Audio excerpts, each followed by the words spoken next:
হলদিয়া সংখ্যালঘু সেলের তরফে মমতা বন্দ্যোপাধ্যায়ের সভাতে জলদান শিবির। তমলুক লোকসভা কেন্দ্রের তৃণমূল প্রার্থী দেবাংশু ভট্টাচার্যের সমর্থনে মমতা বন্দ্যোপাধ্যায় সভা করতে আসেন। তার মুখ থেকে একের পর এক তীব্র আক্রমণ শুনতে পাওয়া যায় বিরোধী দলের প্রতি। তেমনি গরমকে উপেক্ষা করে বহু মানুষের সমাগম দেখা যায় হলদিয়ায় HFCর মাঠে। লক্ষ্মী ভাণ্ডার হলো শাসক দলের পাখির চোখ। সেই লক্ষ্মী ভাণ্ডারকে কেন্দ্র করে মহিলাদের সমাগম দেখা যায় এই হলদিয়া জুড়ে। এই তীব্র গরমে মানুষকে জলদান এবং নকুলদানা, গুড়, বাতাসা দিয়ে মানুষের পাশে থাকে। প্রায় 10 থেকে 15 হাজার মানুষকে জল বাতাসা বিতরণ করে হলদিয়া তৃণমূল সংখ্যালঘু সেলের সদস্যরা। এই সভাতে পূর্ব মেদিনীপুর তৃণমূল সংখ্যালঘু সেলের সভাপতি সানাউল্লাহ খান সহ হলদিয়া সংখ্যালঘু সেলের সভাপতি সাইফুদ্দিন এবং অন্যান্য নেতৃত্ববৃন্দরা উপস্থিত ছিলেন। এত তীব্র গরমে মানুষের যাতে কোনো অসুবিধা না হয় বা তৃষ্ণার্ত না থাকে তার জন্য জলদান করেছে তারা।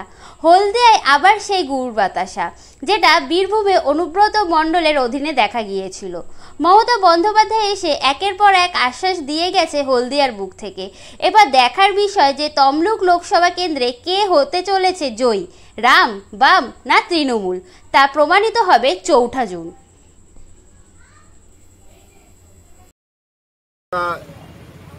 মাননীয় সভানেত্রী জননেত্রী মমতা বন্দ্যোপাধ্যায়কে সুস্বাগতম জানাবো।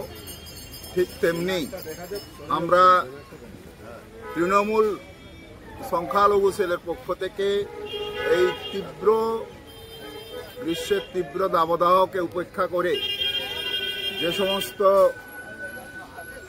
তৃণমূলের সৈনিকরা এখানে আসবে তাদেরকে আমরা গুড় বাতাসা এবং নকুলদানা এবং ঠান্ডা জল সহকারে অভ্যর্থনা জানাবো, যাতে আগামী লোকসভা নির্বাচনে 25শে মে যে দেবাংশু ভট্টাচার্যের সমর্থনে দিদি যে আসছেন, সেই দেবাংশু ভট্টাচার্যকে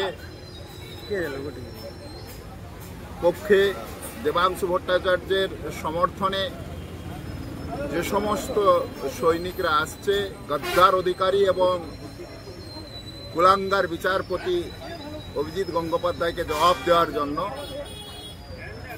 তাদেরকে আমরা এই মঞ্চ থেকে, এই জলছত্র থেকে নকুলদানা এবং গুড় বাতাসা খাইয়ে এবং ঠান্ডা জল খাইয়ে তাদেরকে অভ্যর্থনা দিয়ে তাদের মানসিক শক্তি, তাদেরকে অনুপ্রাণিত করা, যাতে এই গদ্দার অধিকারীকে ঠিকঠাক জবাব দিতে পারে। এখানে যত হাজার হাজার মানুষ এখানে আসবে, সেই হাজার হাজার মানুষের জন্য আমরা সবটাই বন্দোবস্ত করেছি। ভিড় উপচে পড়লেও আমরা কিন্তু পিছিয়ে যাব না। আমরা শুধু আমাদের ছোট্ট সামর্থ্যে যতটা করার আমরা শেষ পর্যন্ত করে যাব। অনুব্রত মণ্ডল জেলে আছে, কিন্তু তার গুড় বাতাসা হলদিয়াতে বিলি করছেন, কি বলবেন? গদ্দার অধিকারীকে জবাব দিতে হলে যে অভিজিৎ গঙ্গোপাধ্যায়, যিনি মানুষের চাকরি খেয়ে নিতে পারে, মানুষকে আত্মহত্যা করতে প্ররোচিত করে, বিচার ব্যবস্থায় 26,000 প্লাস 4,000 টেট পরীক্ষার্থী টেটের তারা চাকরি খেয়ে নিয়েছিল। তাহলে চাকরি খাওয়া মানেই সেখানে মানুষকে মৃত্যু মুখে ঠেলে দেওয়া। তো সেই মৃত্যু মুখে যারা ঠেলে দিয়েছে, সেখানে তাদেরকে যদি জবাব দিতে হয়, ওরা হিংসায় জবাব দেয়।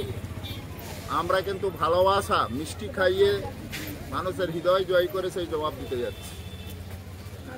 আপনার ডেজিনেশন? আমি সংখ্যালঘু সেলের তমলুক সাংগঠনিক সভাপতি সানাউল্লাহ খান।